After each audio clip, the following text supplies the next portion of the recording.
Oh yeah! Hi guys, welcome back to my channel. Ito pala yung una kong ginawang pagbo-voice over sa mga ginawa kong video. Kasi hindi naman ako sanay magpa-voice over. So this time, try ko lang. Baka masanay. Anyway, papunta pala kami ng Kutaisi Airport ng Georgia. Kung saan, isa ito sa target naming bakasyonan dahil papalamig kami. Nakarating pala kami ng Georgia is around 2 AM in the morning. So maganda yung package na nakuha namin kahit isang araw lang. Nag-prepare kami as around 7 AM kasi 9 AM to 6 PM yung tour namin sa isang araw. So ito pala yung outfit namin. Tapos nyan, bago kami sinundo ng driver namin is paalam muna kami kumain para naman may energy kami sa isang araw na pagtutour namin. Pabilisan lang, ninja moves. Tapos kumuha ako ng magandang photo namin pang profile pic. At kinuhanan ko na rin ng magandang video dahil kung mapapansin mo, yung paligid nila is napakaganda ng ambience. Yung relaxation na hinanap namin is natumbok namin dito lang sa Georgia. Napakatahimik na lugar na wala nang stress. Tapos ang lamig. This time kasi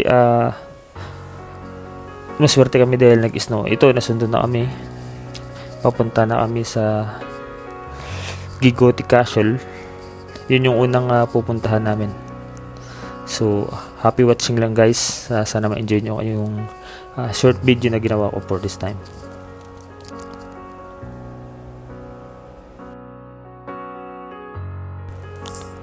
Nung mapapansin nyo sa video, medyo kumakapal na rin yung snow. Lumalakas na rin siya. So, ito na kami.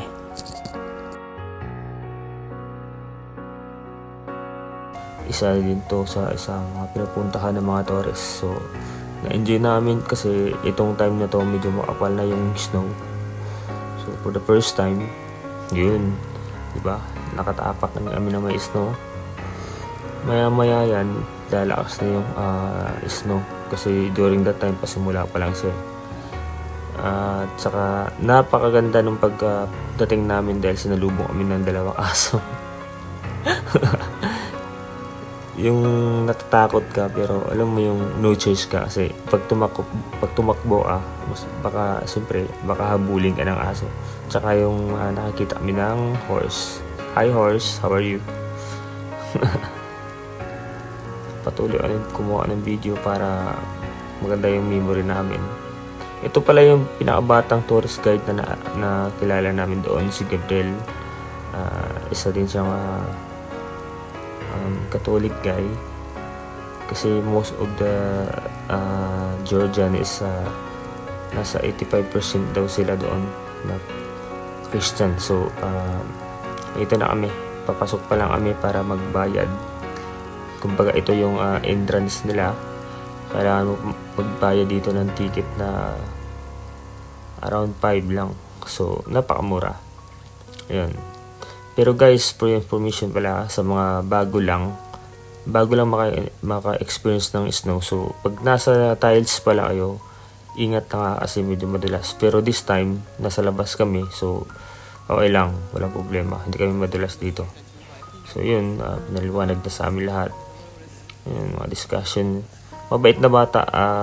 Nakita ko sa kanya yung potential niya sa paghahanap ng trabaho. Bata pa lang. So nakitaan ko na siya na alam mo yung asinsong tao. Yun yung ano ko sa agad sa kanya. Sabi, na-inspire niya ako sa mga panaggagawa niya sa buhay at the young age. This time mo kami ng pictures sa video.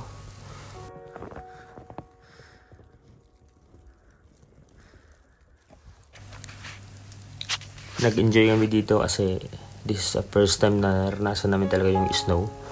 Usually sa mga nakikita namin na nagtutour, ano lang sila. Prepared naman sila sa costume pero yun nga lang, walang snow. Thank you, sir.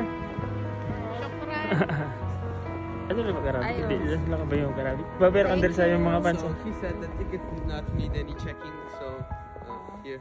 For remembrance. Guys, pasunod na kami sa Badas. Medyo tignaw na diri sa kan sa paswim ko. See you there.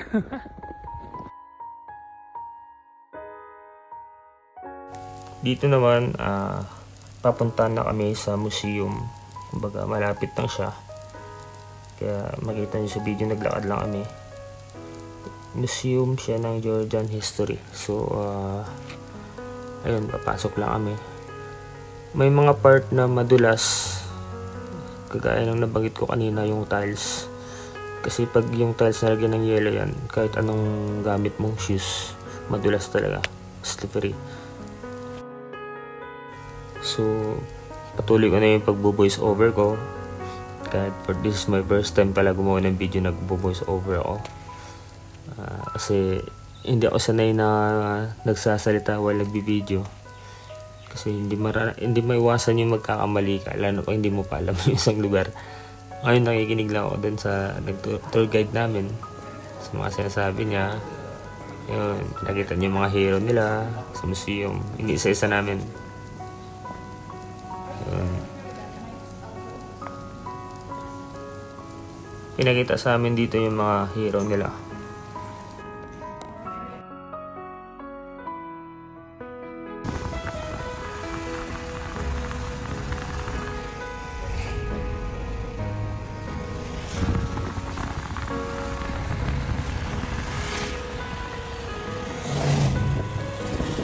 Yung susunod pala na pupunta namin is yung Gilati Monastery.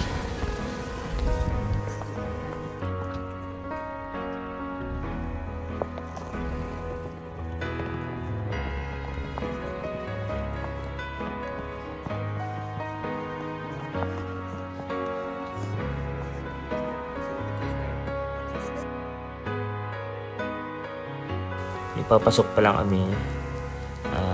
Wala pa yung ikakasal, so medyo tahimik pa lang. Mga turista na kami na kasalungat dito. Usually ang iba is family, may kasama na yung mga anak nila. Sobrang ganda, nag-enjoy kami.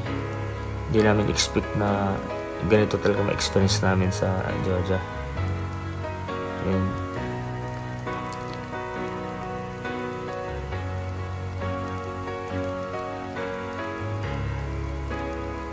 Papansinin niyo yung video, napakatahimik lang siya. Kung gusto niyo ng relaxation talaga, kasi kami nagtatrabaho ako dito sa Abu Dhabi, sa sobrang trabaho, alam mo yung para magiging toxic na lang paligid mo dahil sa sobrang trabaho. Ganon din sa naging partner ko. So nag-decide kami na mag-vacation kahit one day lang, na madaling lugar na mapuntahan, na wala nang kailangan ng visa. So, pwede ko to maano sa inyo guys, itong Georgia na sulit. Kagaya sa amin, isang araw lang yung pagkakataon namin na magkasama kami na walang na abala sa trabaho namin. Minsan kasi wag lang puro tayo trabaho, kasi di natin namamalayan yung edad natin, tumatanda tayo. Hindi lahat ng panahon na malakas tayo. So this time nag-decide talaga kami na kahit pa paano, hindi man siya ganun kalaking gastos, pero worth it naman dahil para naman sa sarili namin, diba? Yung parang ma-refresh kami sa trabaho namin, ma-refresh yung mindset namin, kung ano yung purpose namin na magtrabaho kami sa abroad. So this time gumawa lang ako ng video nito, not para sa amin. Actually, ang importante sa akin dito is may record kami yung mga moment namin na hindi pa kami matanda, or baga nasa ganitong edad pa kami. So napakaganda to balikan namin pag tumanda na kami. Titingnan namin itong mga lugar na napuntahan namin. Isa to sa pinakamagandang lugar na napuntahan namin. Tapos yung magiging impact kasi nito sa amin is ma-inspire pa kami pumunta sa ibang lugar. Kaya kung ano yung hirap ng trabaho na yan, wala na yan, kasi yung mindset mo is mag-tour ka sa ibang lugar, di ba? So yung trabaho normal na yan, pero wag lang natin abusuduhin yung katawan natin pag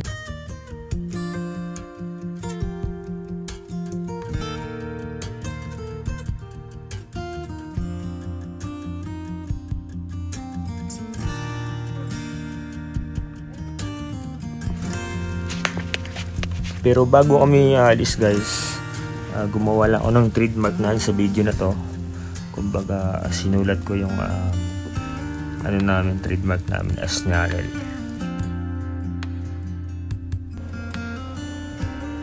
Dito naman kami sa Botanical Garden.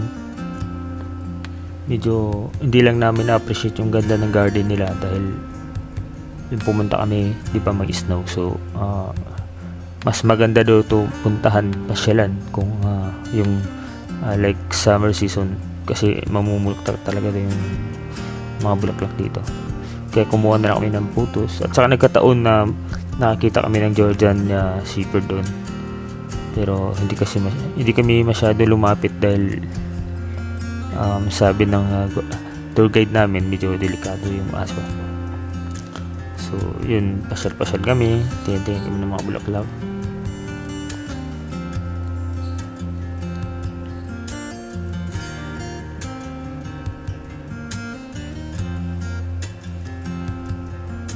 Napakatahimik, napaka-presko lang ng ambience din dito, kasi wala marinig na ingay. Napakatahimik lang, napaka-smooth.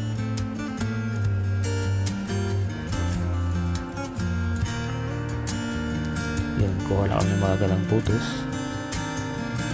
Tapos ulit nakikita na namin yung aso pag-ikot-ikot sa paligid. Ito pala yung sinasabi ni Jabril sa amin na 123 years old. Di ba? Sobrang tanda niya na, pero nanatili siya nakatayo. Yan, kumuha lang kami ng short clip na naglakad kunwari. Kunwari hindi namin alam na may camera or video. Yan, kuha lang kami ng magandang photos. At ayun, dumiretso na kami sa cable car in Central Park.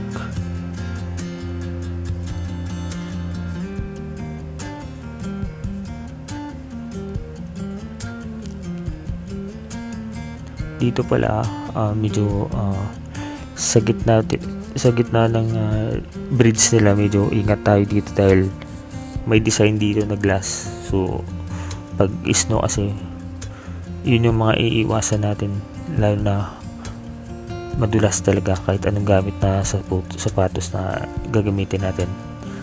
Hindi talaga sa advisable. So hanggat maaari, iwas na lang tayo maglakad na may glass.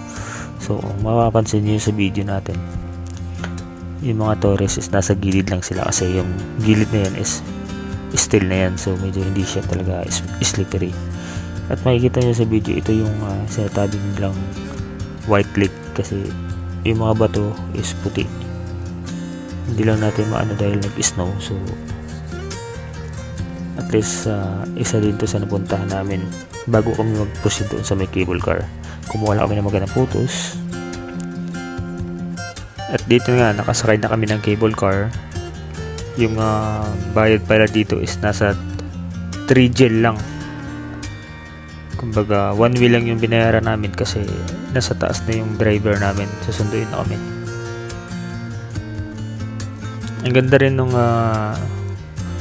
pagsakay namin, kasi maaliwalas yung lugar. Makikita mo talaga overlooking yung city nila. Napakatahimik, napaka-relax. Although isang araw lang siya, pero sulit para sa amin makapagpahinga ng ganitong sitwasyon.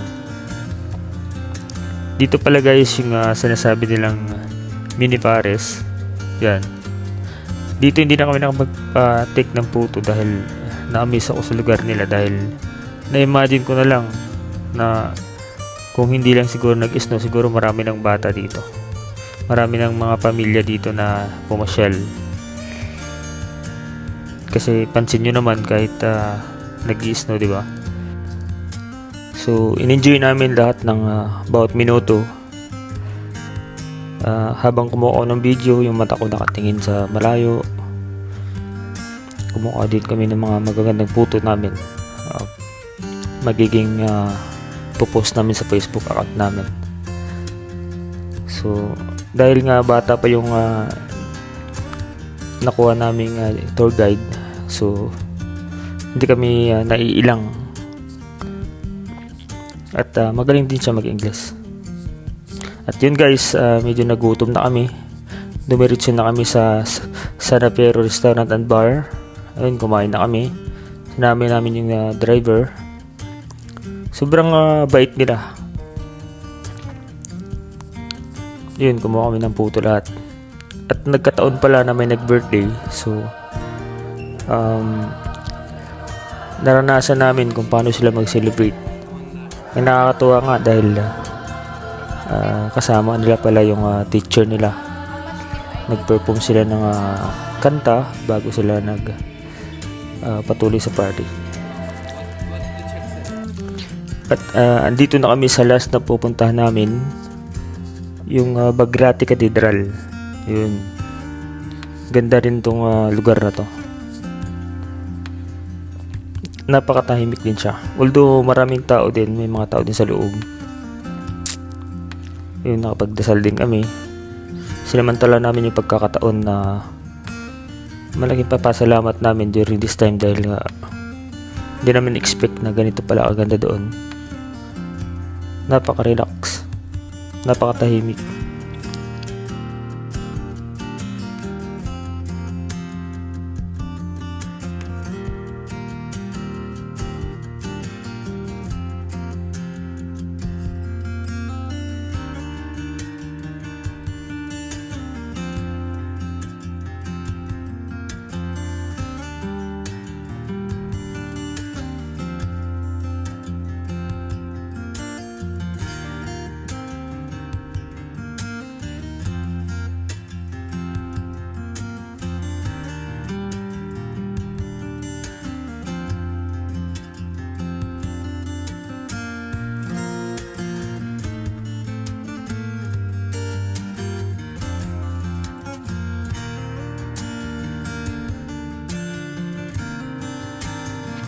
In Georgia pala ay isa sa mga highly recommended ko, lalo sa mga kabayan ko na mga Katolik kagaya namin. So mas ma-appreciate nyo yung relasyon nyo sa Panginoon, at magiging mananatili sa atin yung parang respeto din natin sa kapwa natin. So lumabas kami dito, matatanaw mo kasi dito yung city nila, overlooking yung city nila. Napakatahimik lang, wala maririnig ng mga ingay. Meron man, pero hindi talaga ganun ka Kumuha na ng photos for profile pic namin. At dito sa video na to, kasi na to, paglabas ng simbahan, andito na yung may maliit sila ditong parang shop para sa mga souvenirs sa mga turista. Paglabas nila, kumbaga paglabas na galing sa simbahan, ito agad yung makikita natin. So napakaganda yung nila, kasi most of mga nagpupuntang tourist talaga dito is hindi mapuntahan yung Bagrati Cathedral nila. Mamili kami ng mga pasalubong namin, tsaka parang remembrance na rin sa amin. Pwede namin i-display sa bahay. So napakamura lang din pala yung mga bintal dito, tapos yung mga alak.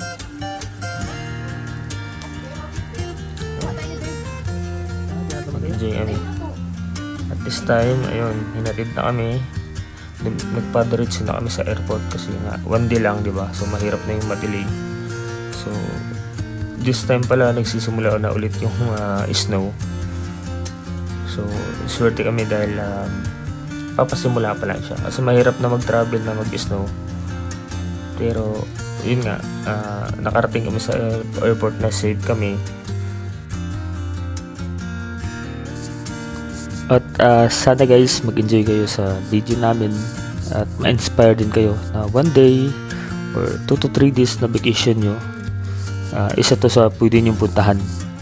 Sulit talaga. Basta focus lang sa work at lagi magdasal kay God. Walang imposible sa lahat. Thank you guys for watching.